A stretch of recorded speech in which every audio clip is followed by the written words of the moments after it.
자주차는 주행할 때마다 통제할 수 없는 변인으로 인해 조금씩 다르게 운동하게 됩니다. 알 수 없는 변인으로 인한 편차를 통계적으로 보정하는 방법은 없을까요?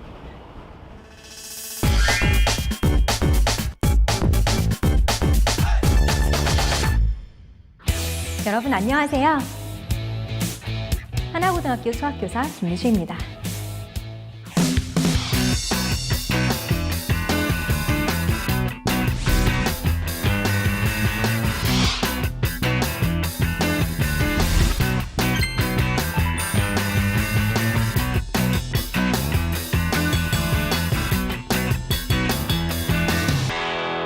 자, 7살 때의 여러분의 모습과 현재 여러분의 모습을 비교해 볼까요? 여러분의 머릿속에는 단순히 지식이 쌓이고 확장되었을 뿐 아니라 다양한 경험을 통해서 삶의 가치관과 성격도 변하였을 것입니다. 자주차도 마찬가지입니다. 자주차가 움직임에 따라 도로에 대한 정보, 제어거리에 대한 데이터 얻을 수 있겠죠.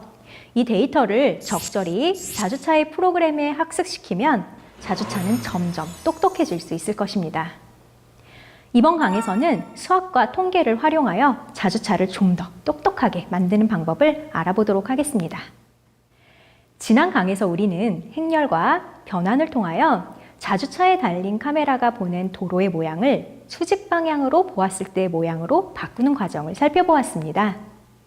이렇게 정교한 도로의 모양을 얻었는데 이를 자주차에 어떻게 학습시키는 것이 좋을까요? 곡선 도로에서 자주차의 타이어는 어느 정도로 회전해야 할까요? 도로가 어느 정도 휘어져 있는지에 따라 타이어가 회전하는 정도가 달라질 것입니다. 지표면 위의 점 x,z에 대하여 도로의 왼쪽 경계와 오른쪽 경계를 z는 ax제곱 더하기 bx 더하기 c와 같이 이차함수의 형태로 나타내면 우리는 미분과 곡률 공식을 활용하여 곡선의 곡률을 계산할 수 있게 됩니다. 곡률이란 곡선이 휜 정도를 나타내는 지표를 의미합니다. 지표면 위의 점의 좌표로 얻어진 점을 xi, zi라 합시다. i는 1부터 n까지 움직인다고 해볼게요. 즉, n개의 점을 얻었다고 생각을 하는 거죠. 자, zi의 모자를 씌워서 zi 햇을 axi 제곱 더하기 bxi 더하기 c라고 한다면 모자가 없는 zi는 좌표 변환을 통해 얻은 실제 도로의 한 좌표값이고 zi 햇이라고 부를게요. zi 햇은 이차함수의 식에 의하여 예측할 수 있는 도로의 한 좌표값입니다. 두 값의 차가 적을수록 우리가 구하는 이차함수식이 도로를 더 정확하게 나타낼 수 있겠죠?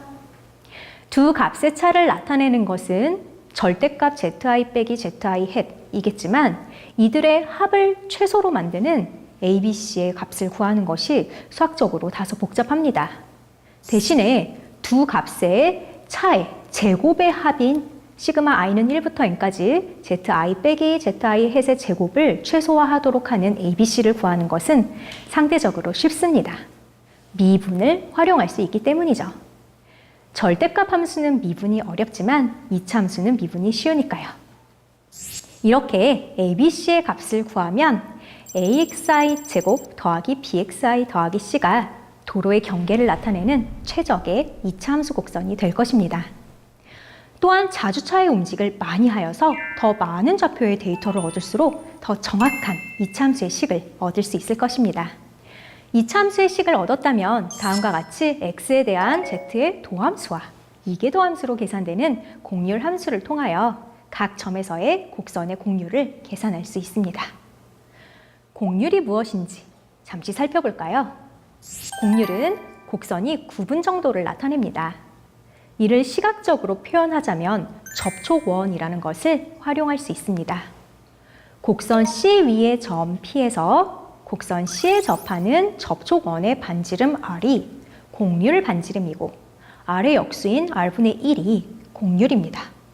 그렇다면 곡선이 많이 휠수록 접촉원의 반지름은 작아지고 그 역수인 곡률은 커지게 되겠죠? 그리고 점 P가 움직이는 방향에 따라서 곡률은 양의 부호 또는 음의 부호를 갖습니다. 우리 도로의 경계선은 왼쪽 도로와 오른쪽 도로 두 개가 있죠. 도로의 왼쪽 경계와 오른쪽 경계의 곡률 함수를 각각 구한 후에 두 곡률의 평균 값을 구할 수 있습니다.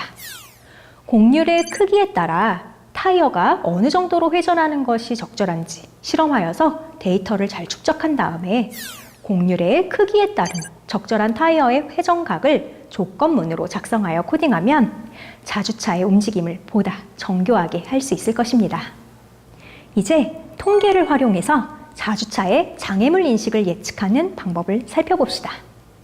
라이다가 장애물을 인식하면 장애물까지 거리에 대한 센서의 데이터를 전송합니다. 라이다 데이터는 다음과 같이 밀리미터 단위의 정수값이면서 인식 범위를 넘어갈 때에는 0을 보내줍니다. 자주차가 정지한 상태에서 값을 확인하면 매번 다른 값들이 들어오는데요. 이는 센서의 오차라고 할 수 있습니다. 특정 오차는 남은 배터리량, 실습 장소의 온도, 탐지 물체의 색상 등 여러 가지 요인에 의해서 영향을 받을 수 있습니다. 또한 강한 햇빛이 드는 등의 적외선이 많은 환경에서는 오차가 좀 더 발생할 수 있습니다. 자주차의 센서에 대해서 좀 더 이해해 볼까요? 자주차의 센서는 최대 2m까지 물체를 탐지할 수 있고 시야의 범위인 Field of View는 25도입니다. 자주차의 센서가 직선으로만 보는 것이 아니라 25도의 시야각을 갖기 때문에 그림과 같이 장애물에 벽면이 감지되어서 데이터가 들어오는 것을 확인할 수 있습니다. 따라서 라이다 센서를 활용하여 보행자를 인식하려면 어느 정도 거리에서 보행자가 자주차의 시야에 들어오는지 생각을 해보아야 합니다. 감지 범위를 너무 짧게 잡으면 인식이 잘 되지 않을 수 있고요. 너무 길게 잡으면 원하지 않는 장애물을 인식하여서 주행 중 자주차가 멈출 수 있기 때문입니다. 트랙의 도로폭이 약 35cm이고 자주차의 폭이 약 15cm라고 할 때 앞서가는 자주차는 34cm 이내의 거리에서 시야에 완전히 들어오게 되면서 약 79cm 거리에서는 도로 위 모든 물체가 감지된다고 볼 수 있습니다. 그 이유가 무엇인지 생각해 볼까요? 그 답은 삼각비에서 찾을 수 있겠는데요. 시야에 완전히 들어오도록 하려면 그 거리를 x라고 했을 때 물체의 폭이 자주차의 폭과 같은 15cm여야 되기 때문에 탄젠트 12.5도와 x를 곱해서 7.5가 된다라는 방정식을 얻을 수 있습니다. 계산기를 통해서 탄젠트 12.5도의 값을 계산하면 대략 0.2217이 나오고요. 그래서 x는 7.5를 0.2217로 나누어서 34cm 정도가 된다라고 할 수 있습니다. 이제 도로 위 모든 물체를 감지하기 위한 거리를 x라고 해서 방정식을 세워보면요. 물체의 폭이 도로의 폭과 같은 35cm여야 되기 때문에 탄젠트 12.5도와 x를 곱해서 17.5가 된다라는 방정식을 풀어서 마찬가지로 17.5를 0.217로 나누어 79cm 정도의 값을 얻을 수 있습니다. 참고로 거리 센서의 레이저 빔은 사람의 눈으로 보이지는 않지만 카메라로는 확인할 수 있습니다. 이는 거리 센서의 레이저가 자주차의 전방에 위치한 장애물에 맞았을 때 자주차의 카메라를 통해 들어온 이미지에서도 나타날 수 있다라는 것을 의미합니다. 자주차를 성공적으로 주행하기 위해서는 이러한 센서의 특징과 한계를 잘 이해하고 있어야 합니다. 굉장히 변수가 많죠. 따라서 최적의 감지 범위를 정하기 위하여 우리는 실내 구간의 개념의 도입을 고려할 수 있습니다. 즉, 통계적 절차를 활용하여 자주차의 운동을 예측하는 것이죠. 실내 구간을 이해하기 위해서는 확률 변수라는 것의 개념을 알아야 합니다. 어느 시행에서 표본 공간의 각 원소에 하나의 실수값이 대응하는 함수 x를 확률 변수라고 합니다. 자주차의 센서가 일정 거리의 물체를 감지했을 때 센서로 전송되는 값을 확률 변수 x라고 해보겠습니다.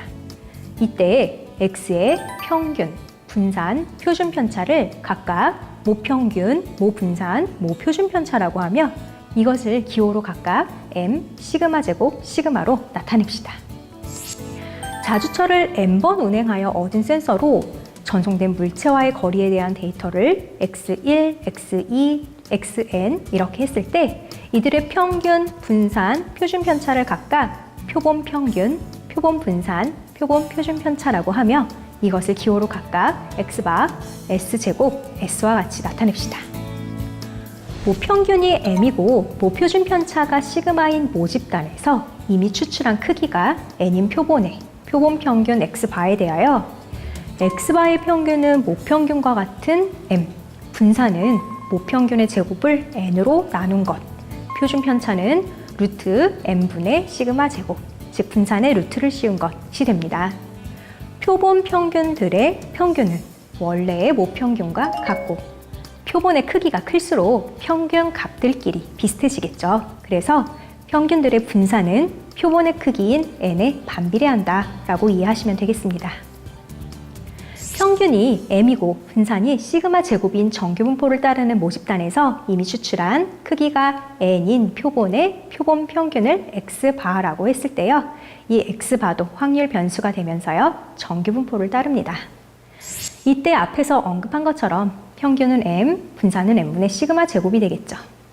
또한 집단의 분포가 정규분포가 아니었을 때도 n이 충분히 크다면 x바는 근사적으로 정규분포를 따른다라는 것이 알려져 있습니다. 이를 중심극한 정리라고 합니다. 표본 평균 x바를 이용하여 모평균을 추정하는 방법을 알아봅시다. 평균이 m이고 분산이 시그마 제곱인 정규분포를 따르는 모집단에서 크기가 n인 표본을 이미 추출하였을 때 표본 평균 x바는 평균이 m, 표준 편차가 루트 n분의 시그마를 따른다고 하였죠. 따라서 x바에서 m을 뺀 것을 루트 n분의 시그마로 나누어 표준화한 확률 변수 z는 평균이 0이고 표준 편차가 1인 정규분포를 따릅니다. 그런데 표준 정규분포에서 z가 마이너스 1.96 이상 1.96 이하일 확률이 0.95가 돼요. 이 식에서 z를 루트 n분의 시그마분의 x바 빼기 m으로 바꾸어 정리한다면 x바 빼기 1.96 곱하기 루트 n분의 시그마와 x바 더하기 1.96 곱하기 루트 n분의 시그마가 m을 포함할 확률이 0.95라는 식을 얻을 수 있습니다. 자, 이렇게 얻어진 구간 x바 빼기 1.96 곱하기 루트 n분의 시그마부터 x바 더하기 1.96 곱하기 루트 n분의 시그마를 모평균 m의 신뢰도 95%의 신뢰 구간이라고 합니다.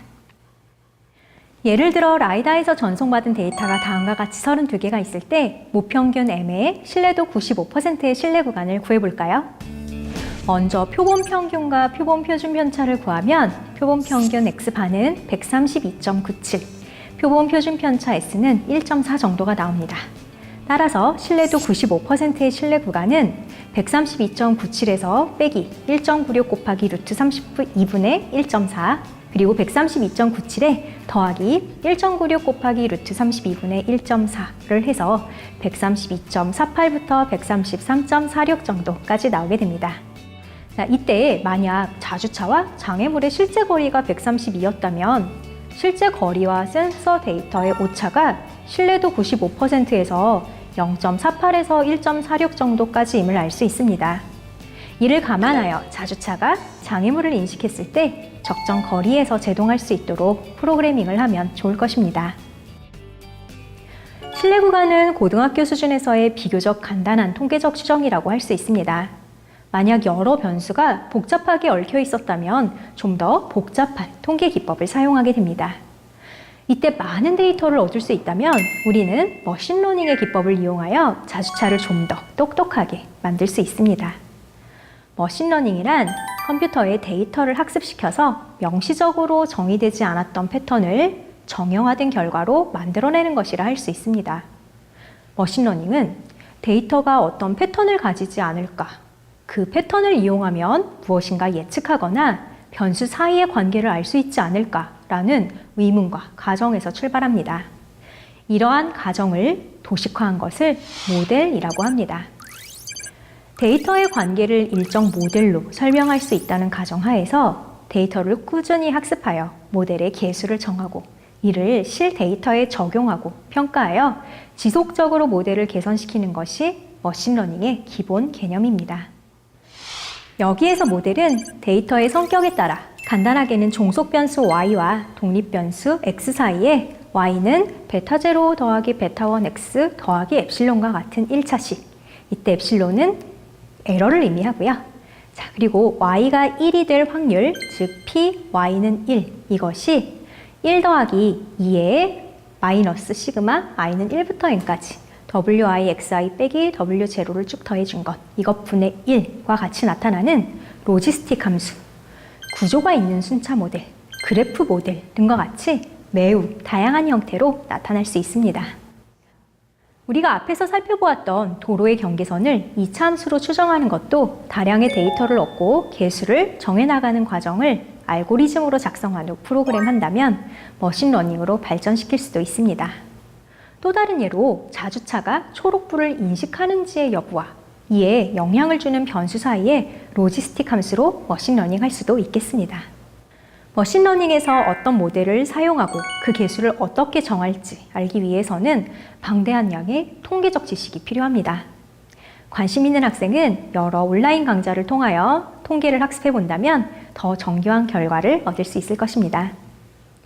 수학적, 통계적 지식을 활용하면 자주차의 운동을 예측할 수 있음을 아시겠죠? 자, 그러면 자신이 작성한 코드를 다시 읽어보고 수학적, 통계적 절차를 통하여 자주차의 운동을 예측할 수 있는 알고리즘을 포함시킬 수 있을지 생각해 보면서 자주차 운동을 수학적으로 예측해 보도록 합시다.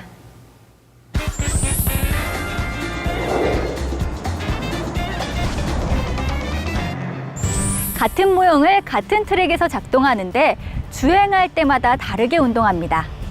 자주차 개발 시 통계적 추론이 필요한 까닭입니다.